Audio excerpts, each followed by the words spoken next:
Entonces los bancos lo tenían este inmueble en recuperación y ejecutar la venta suponía sacarlo en el balance de las pérdidas y todas las provisiones que tenían que hacer, lo sacaban completamente, lo vendían, ingresaban la cuenta por cobrar, o ingresaban el dinero y nos hacían un préstamo. O sea, para el banco en el balance esto era una maravilla, ¿no?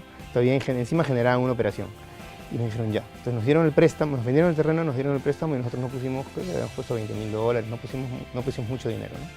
Pero igual, creo que si hoy día miro retrospectivamente, eso era simplemente atreverse a preguntar si algo era posible, si algo que en realidad era tan bueno era posible y en verdad era súper bueno, ¿no? Claro. ¿Sí? Entonces así empiezan a partir los proyectos, porque si tú estás esperando que llegue el momento exacto, que se alineen los planetas, que salga el sol, que sea mediodía para hacer lo que tienes que hacer, nunca va a pasar. Tú tienes que hacer las cosas nada más. Entonces tienes que mandarte, tienes que atreverte. Entonces eso es lo que hicimos, nos atrevíamos a preguntar, ¿no? Interesante. ¿Estamos más o menos en qué año con la historia de...? Debe ser como en el año 2005, por ahí. Okay. ¿Qué otro hecho importante sucedió para la organización a partir de allí, que recuerdes? A partir de ahí, nada, creo que empezamos a trabajar bastante más. O sea, salvo esas anécdotas, el proceso es un proceso bien orgánico. Luego, ¿no? A partir de ese año el proceso de la empresa es un proceso orgánico. Empieza a crecer, empezamos a desarrollar nuevos proyectos, vamos haciendo mejoras constantemente, vamos incorporando algunas políticas propias. Los años de bonanza económica te permiten experimentar. Entonces yo creo que luego, cuando el mercado se seca, tú ves qué es lo que queda, ¿no? Cuáles de todas las prácticas y experimentos que hiciste fueron buenos y cuáles no, cuáles en realidad eran malas ideas, eran tontos. Pero los años de bonanza económica lo que permiten es eso. Incluso lo que se dice es que en bonanza económica todo el mundo hace plata. La cosa es ver quién sobrevive a la bonanza, ¿no? Nosotros sobrevivimos a la bonanza. Entonces quiere decir que algunas o varias de las cosas que planteamos estaban bien. Después descubrimos que teníamos que corregir otras cuando se acaba la bonanza. Pero en la suma, creo que la suma fue positiva, ¿no? Por ejemplo, una de las prácticas que teníamos era, queríamos contratar a la mayor cantidad de gente muy joven. Por dos razones. Primero, porque yo, que era la cabeza de la empresa, era bastante joven, tenía 27, 28 años en ese momento, y me resultaba difícil lidiar con personas que tenían más edad que yo y que eran mis subordinados. Sí hay varios, y han habido varios jefes o gerentes en la empresa que son mayores que yo, perdón, pero con quienes tengo una relación excelente de trabajo, ¿no? Pero no siempre era fácil, ¿no? Con estos tuvimos mucha suerte de podernos acoplar, de podernos entender bastante bien. Entonces, y además porque la empresa nuestra era chica todavía, habíamos salido de una etapa de crisis, entonces teníamos temor de hacernos una planilla muy grande. La gente más joven cobra menos que la gente más experimentada, ¿no? Y nos permitía además irla moldeando, ir generando nuestro propio conocimiento. Sabíamos que la industria de la construcción tenía bastantes vicios. Cuando una vez conversé con un arquitecto y me preguntó, oye, ¿tú a tus ingenieros le pagas con recibo por honorarios? Le digo, no, pero no le puedo pagar con recibo por honorarios porque eso está contra la ley. Tengo que poner en planilla. Oye, pero nadie hace eso, pero ¿cómo lo vas a hacer así? Te va a salir más caro. Pero no, o sea, yo quiero establecer una política que esté completamente alineada con la ley. No quiero que mi empresa dependa de una práctica ilegal, porque el día que me chapen la práctica ilegal, primero porque no está bien, y segundo, el día que me chapen la práctica ilegal me va a costar carísimo y me voy a dar cuenta de que no soy sostenible con prácticas regulares. O sea, en realidad la sostenibilidad de la empresa tiene que ver con ser legal. El día que tu empresa depende de que te comes los impuestos o que te comes los beneficios sociales, es una falsa sostenibilidad, efectivamente es una falsa rentabilidad. La empresa tiene que saber agregar valor cumpliendo todas las reglas completas. Y finalmente, si esos recursos se entiende que son para otros que comparten junto contigo esa riqueza, ¿no? Además de eso, sí, efectivamente. Entonces, lo que pasa en esos años es que empezamos a generar nuestras políticas, nuestras prácticas, ¿no? Lo de contratar gente joven nos fue bastante bien, porque la gente aprendía, aportaba. Las personas jóvenes tienen eso que yo tenía, ¿no? Tenía mucho ímpetu. La suerte es que yo ya no era tan muchachito, tenía como 28, 29 años. Teníamos algunos jefes que eran como unas contenciones y permitían rayarle la cancha al ímpetu de los más jóvenes, ¿no? Entonces se hizo una buena combinación, mucho ímpetu de la gente más joven y la cancha rayada por quienes teníamos ya algunos años más, ¿no? Eso fue bastante bueno, es una combinación excelente. Fantástico. Ese arreglo de ímpetu y contención, ¿qué resultados les dio? Éramos una empresa bastante ágil, o somos una empresa bastante ágil. No era una empresa cara de operar. Y esto es lo que dije en una entrevista, cuando las personas que tienen más edad te ven responsable y ven que le pones ganas a las cosas, te ayudan. O sea, y esto sí es como una cosa que tiene que calar en la gente joven, ¿no? La gente joven tiene que aprender en el trabajo a ser responsable y a meterle ganas. Si tú tienes esas dos cosas, vas a alinearte con la cultura de casi todas las empresas en el mundo. O sea, no creo que haya una empresa en la que no está con nuestra cultura ser responsable, es imposible. Entonces tú tienes que ser muy responsable con tu trabajo y tienes que meterle mucha fuerza, muchas ganas. Entonces la gente de más edad, dentro o fuera de la empresa, te va a ayudar, te va a escuchar, te va a brindar 5 minutos de su tiempo. Eso nos pasaba, ¿no?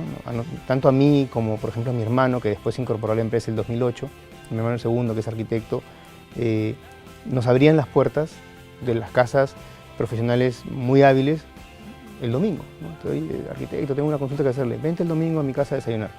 Ah, genial. Entonces te invitan a desayunar a su casa porque dicen, oye, esta persona me da ganas de ayudarla, porque sé que es capaz de no ir a la playa el domingo por algo que le interesa hacer, que le interesa sacar adelante.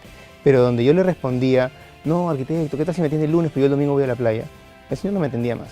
El señor estaba donando parte de su tiempo, y entonces probablemente esperaba que yo donara parte del mío, para algo que era en beneficio mío, ¿no? En el año 2010 nosotros compramos un terreno en Miraflores, en un sitio que nos parecía, nos llamaba mucho la atención, que era comenzando la quebrada Armendáriz. Y ya para el año 2010 mi hermano, que es arquitecto del segundo, se había incorporado a la empresa, ya se había incorporado desde el 2008, y compartía conmigo bastante inquietud por hacer mejores proyectos, ¿no? No por hacer cosas parecidas, lo más barato posible, ganar la mayor cantidad de plata. Eso no estaba en el ADN nuestro, sino en hacer los mejores, o sea, hacer la empresa rentable a través de agregar el mayor valor, pero no poner la rentabilidad por delante de todo, ¿no?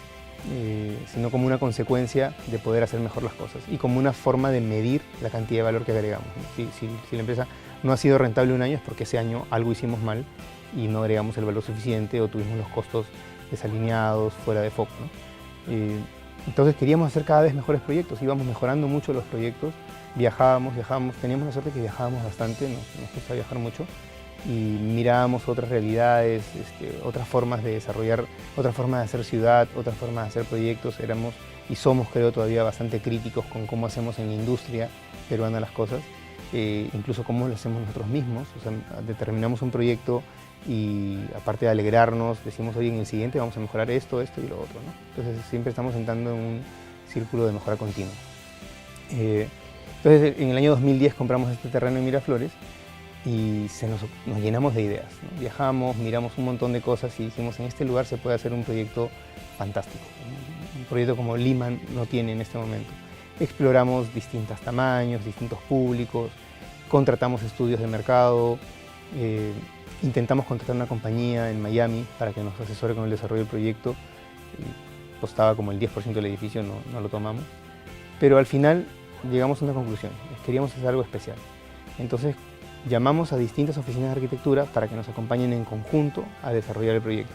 Contratamos una oficina en Perú, una oficina en Chile de un arquitecto peruano y contratamos luego a otra oficina más en Perú, además de la oficina de arquitectura nuestra que dirige mi hermano Rodrigo en la empresa.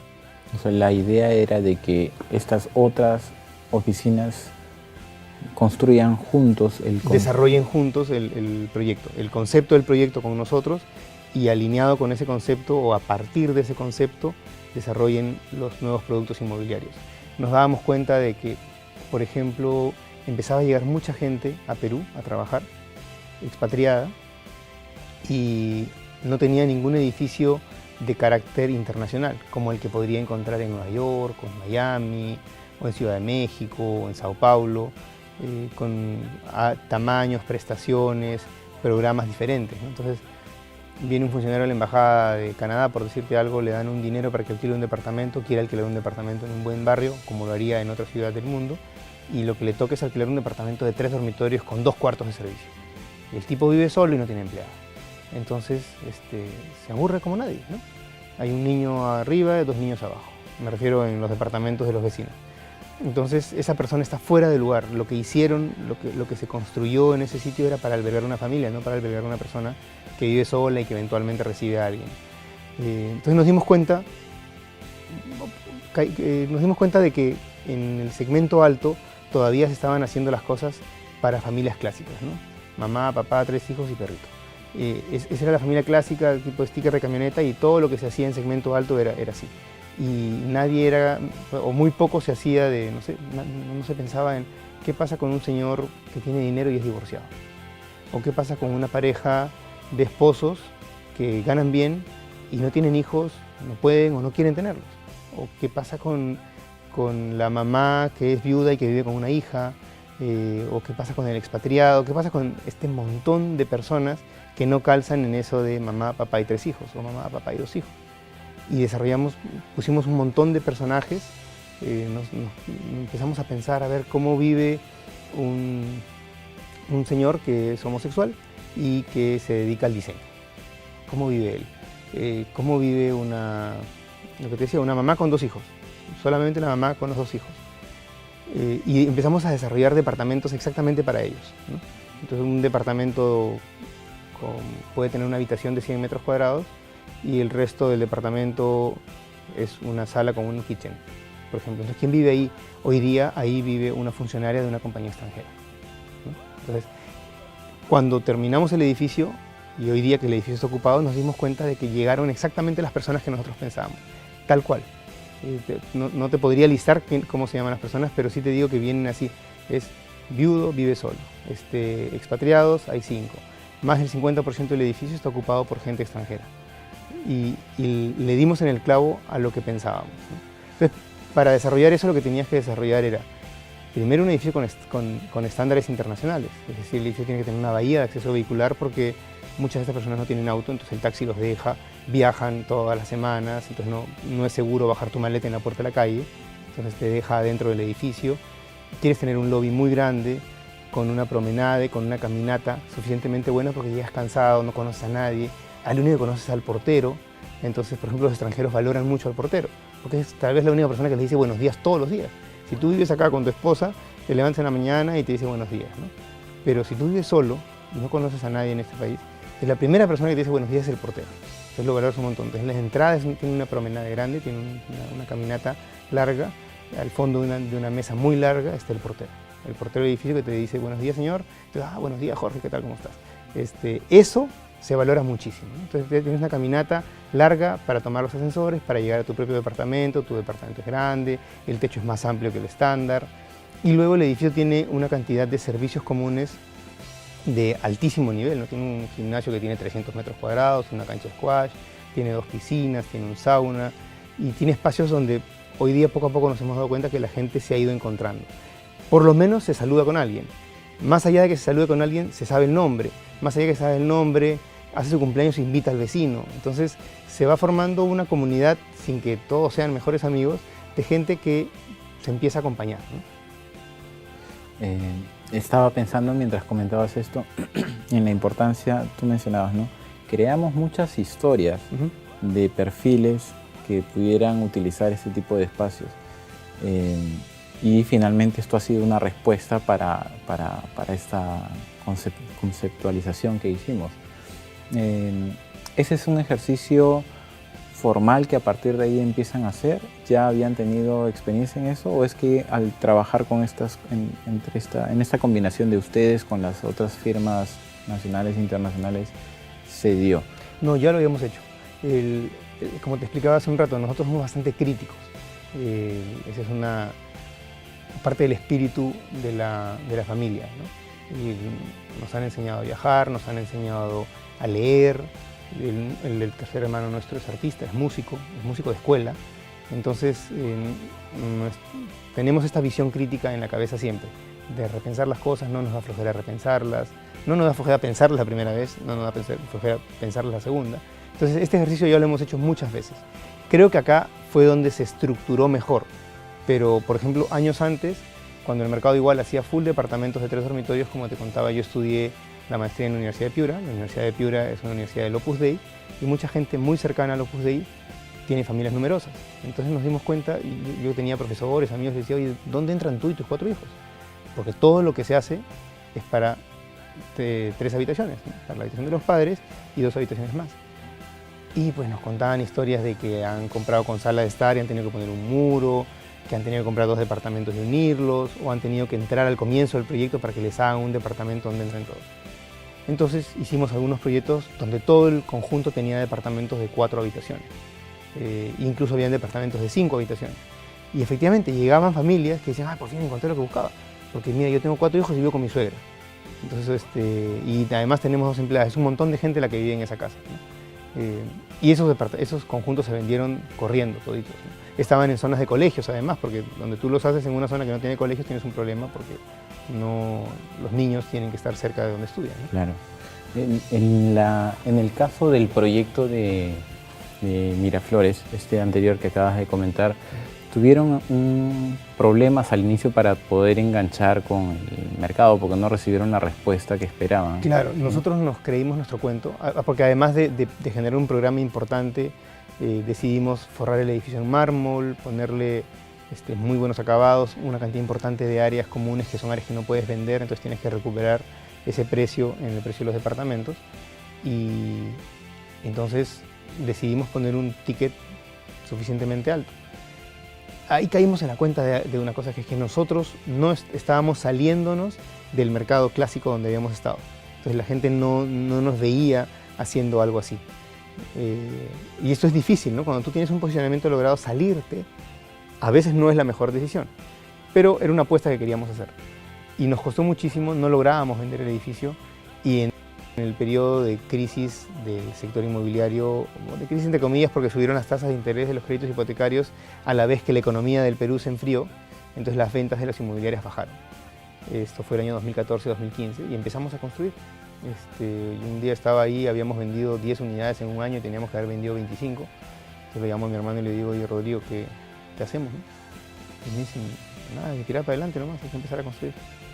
Entonces nos tocó hacer lo que habíamos hecho años antes, ¿no? Sentarnos con los proveedores y decirles, mira, voy a hacer este edificio, necesito que me ayudes, porque no tengo toda la plata, te puedo pagar así y así y así. Entonces la excavación la hicimos con un señor, el que le hicimos un plan de pagos,